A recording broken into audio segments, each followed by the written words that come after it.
Today I'm going to talk about the film Birdman. The film is about a down-and-out actor called Regan who's living in the shadow of a successful superhero character he portrayed in a blockbuster movie in an earlier part of his career. What is interesting here is that Regan is played by Michael Keaton, who is best known for playing Batman. So straight off the cuff, there's a kind of funny blurring with realities here, just to do with the concept and the casting of this film. But there's a blurring with realities contained throughout the film as well. Anyway, Regan is trying to legitimize his career by staging an adaptation of a famous play and starring in it himself. He sees the Birdman character as sort of beneath him at this point, and he's just trying to distance himself from it as much as possible. He runs into some problems straight away with production where an actor is injured and he quickly hires a replacement, Mike, who is played by Edward Norton. He is a sort of cocky, egotistical, know-it-all kind of character who is just ready to explode at any moment. Regan hires his daughter, played by Emma Stone, as his kind of personal assistant.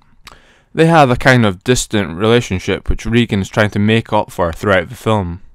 Regan is on the verge of having a mental breakdown throughout the entirety of this film, in which he starts hallucinating, thinking that he has telekinesis and that he can fly.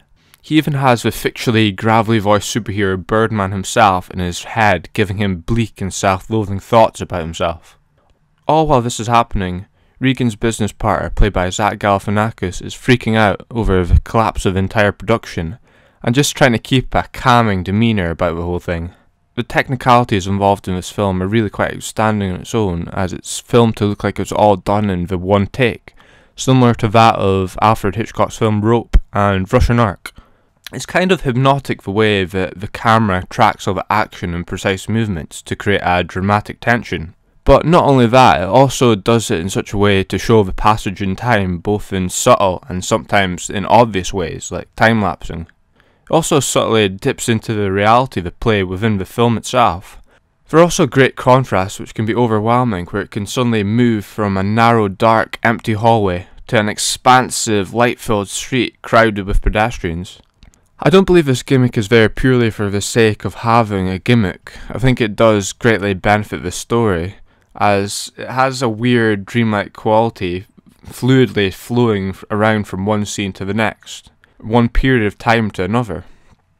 It is my interpretation that the entirety of this film is Regan's kind of fever dream, all taking place in his head, with the Norton character being created to perhaps represent how he used to be, and in the way in which everything around him is failing is purely about his own insecurities, that he cannot achieve the validation that he so craves from his work. But hey, that's just an idea.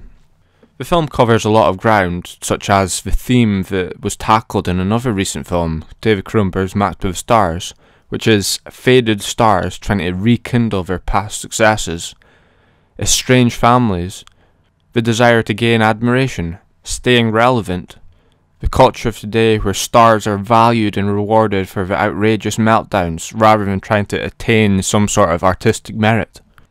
How you are free to do what you want within the constraints of your art, but not in your actual life. The division of taste between what constitutes high art and low art. It even has a go at critics about how they can be so blind to realise that their comments affect artists' lives and fail to see some of the subtleties and passions that they put into their work.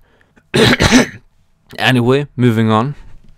All of the actors are great in this movie and have their own moments. Even some of the smaller ones, like Emma Stone, has a really powerful scene with Keaton. Even Galifianakis has a funny little scene where he tries to calm Keaton's character down. Lastly, I want to talk about the music used. This film features jazzy drum beats which I really get a kick out and ramps up the tension in a number of scenes. Anyway, as always, thanks for listening.